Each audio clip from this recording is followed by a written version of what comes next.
nabiga sallallahu alayhi wasallam waxa ka sugan inuu yiri dajaal ilma looma dhalo mana dhalo waa ma dhalays su'aal baa la isweydiin karaa marka dajaal kan laga warramayo sidii saba adduunka hadda miyuu joogaa mise dib uu ka dhalan doonaa ma waxa hadda joogaa jawaabtu wax way haa dajaal waa joogaa adduunka waa nool yahay hadda bal waqtigii nabigu noolaa adduunku kamid yahay dadka waxan adduunka joogu kamid yahay laakiin inuu soo baxo oo awoodiisu soo baxdo oo fasaad muujisto oo yaani wax way atbaac iyo dad raacsan yeesho oo waa waqtigeeda dambeeya ama joogidiisa wuu joogaa sidaana waxa ku tusaya xadiidka caamkee Tamiim ad-Dari qisadii jasaasada bil ikhtisaar waxay ahayd Tamiim ad-Dari ninka la yiraahdo ayaa dad eheladiisa reerkiisa iyo isaga ayaa waxay ku safreen badda doon bay qaateen waa xilligii nabiga sallallahu alayhi wasallam markay meel dhex marayaan badda dhexdeeda doontiina ay saaran yihiin ayaa waxa dhacday mawjada ku kacay khatar bay galeen doontii baa la ciiriday markay khatar dareemeen ayagoo isla malaha waad halaagsamaysan waa ilaa sodomeeyeen nin waa ayaa waxay ku soo baxeen meel jasiirad ah markaasay wal jasiiradan inagu leexiya bal inaan xoogaa aan inta baddu dagayso jasiiradii markay ku leexdeen sidaadii ay uga dageen doonta uga dageenba waxay ku soo baxeen daabad xayawaan yar xayawaan kuusan oo isagoo dhan wada timo ah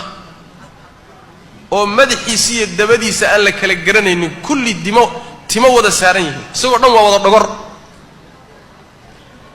dhankeeba madax u ah oo dhankeeba minja lama kala yaqaan xayawaankaas ku soo baxay waa yaabeen meeshan cidlada iyo xayawaanka noocana waa garan waayeen wax yaraaday joogeenba way la hadashay war maxaad ahaydeen af caadi kula hadlaysa war maxaad ahaydeen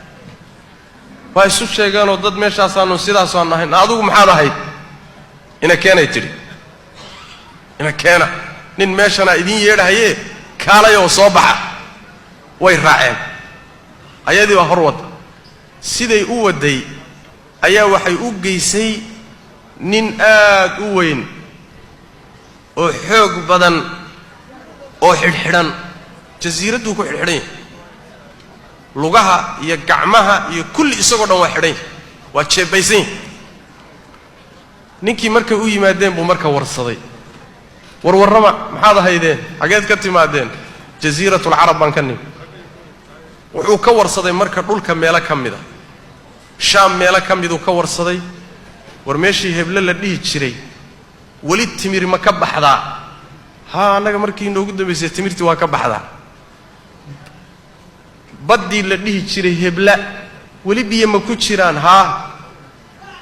nabigii carabta ka warrama ma soo baxay carabi ma la dagaalantay mise way raacday way la dagaalameen inay rumeeyaan baa u roonaan lahayd buuri waa waday su'aalo badan u weydiinahay yee markii dambe waxay yidhi war adigu maxaad ahay adigu bal noo warrano maxaad ahay markaasuu wuxuu yidhi aniga waxaan ahay masiixu dajaal baan ahay waqtigaygii baanan sugayaa meeshaasaanna ku xidhnahay arrimaha aan idin weydiiyey markay yimaadaanna waqtigaygii baa soo dhow waan soo bixi doonaa nimankii warkaa markii la isdhaafsaday way soo noqdeen oo doontoodii bay dib u soo qaateen Tamiim ad-Dari nabigu u yimi sallallahu alayhi wasallam qisadii buu uga warramay nabiga markuu qisadii u sheegay saxaabadii buu nabigu isugu yeeray sallallahu alayhi wasallam hadal buu u jeediyay wuxuu yidhi warkii hadda ka hor aan idinka sheegi jiray masiix dajaal Tamiim ad-Dari baaba warkiisii wadee kaalaya buu nabigu sallallahu alayhi wasallam warkii Tamiim ad-Dari uu keenay buu nabigu saxaabada u sheegay salawaatu rabbi wasallam alayhi xadiidkaasi marka wuxuu ku tusayaa masiix dajaal hatta xilligii nabiga sallallahu alayhi wasallam inuu jiray oo joogay oo jasiirad ku xidhan yahay waa jasiiradee Allahu a'lam dadka qaarkood hadda waxay leeyihiin war adduunkii oo dhan iska dhaaf korkiisa wixii yaalay gudihiisa wixii yaallay bay satellaydyadii soo sawireen nin intaa la ego meel ku xidhxidhanimayo waa la ogaan lahaayee warkaasi meel saara la leeyahay war u kaadiya saas ma aha saas ma aha dhulka gudihiisana lama soo qaadin korkiisana lama soo qaadin asraar iyo xaqaa'iq fara badan baa dhulka korkiisana taalla bini aadanna wax ka ogaanin waxaa ka daran qolo soo socoto qabiil dhan oo meel degan oo nusuustu sheegtay oo dhulka korkiisa degan oo wax ilaa hadda waxba laga ogeyn baa jira iskaba dhaaf nin meel ku xidhxidhane qabaa'il dhan iyo ummado dhan oo dhulka korkiisa degan oo weli aan la ogaanin baa jira oo nusuustu sheegtay sidaas daraaddeed masiixi dajaal waa nin jooga oo jira oo aadam carruurtiisii ka mid ah laakiin sifaadka iyo tilmaamaha kaga gedisan xilli buuna imaan doonaa jihada uu ka soo bixi doonana waxa weeye sida nebiga ka sugan sal alla alay wasalam meesha la yidhaahdo asbihaan ama dhanka khuraasaan buu ka soo bixi doonaa meesha marka ugu horraysa uu ka muuqan doono ee uu ka soo daahiri doono waa khuraasaan ama asbihaan asbihaan waxa weeye khuraasaan iyo waa muxuu ahaayey dhulkan afghanistan iyo iiraan iyo